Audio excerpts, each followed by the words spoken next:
πάντα τα λέγα με ένα δικό μου τρόπο, κρυμμένος πίσω από το μπερντέ να κλαίω για αυτό τον τόπο. Να το πιστέψω δεν μπορώ πως γίναμε μπουρλότο κι ακόμα να αγωνίζομαι για την Ελλάδα, για την Ελλάδα.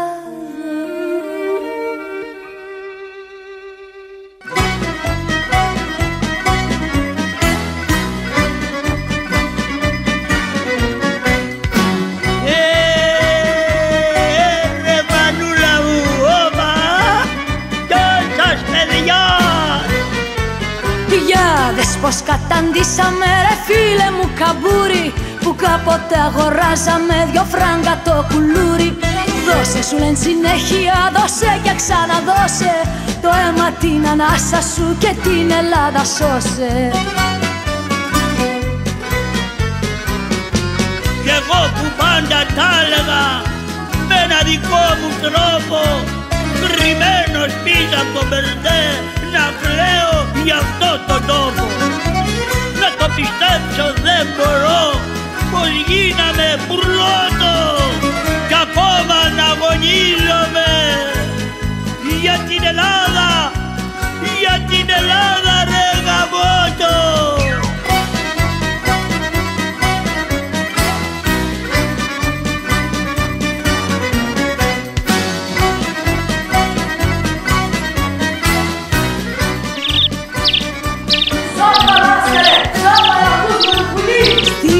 Στη θέση βρίσκονται το ψέμα και η κομπίνα και τα καμένα δάση μας η εθνική βιτρίνα. Στις πλάτες μας ξενόφερτοι σηκώνουνε παντιέρα, το νέφος και το άδικο μας πνίγουν κάθε μέρα. Κι εγώ που πάντα τα έλεγα με ένα δικό μου τρόπο, κρυμμένος πίσω από το μπερντέ να κλαίω για αυτό τον τόπο. Να το πιστέψω δεν μπορώ πως γίναμε μπουρλότο κι ακόμα να αγωνίζομαι για την Ελλάδα, για την Ελλάδα ρε γαμώτο.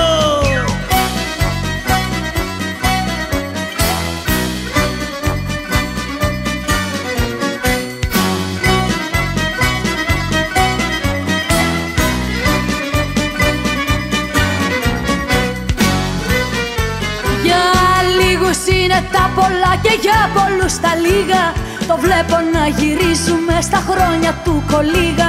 Αυτοί ξοδεύουν άσκοπα και εμείς πάντα λιτότης, έτσι σου λένε φέρεται ο κάθε πατριώτης. Εγώ που πάντα τα λέγα, πίσω από το μπερντέ να κλαίω για την Ελλάδα. Να το πιστέψω δεν μπορώ πως γίναμε μπουρλότο για την Ελλάδα, για την Ελλάδα.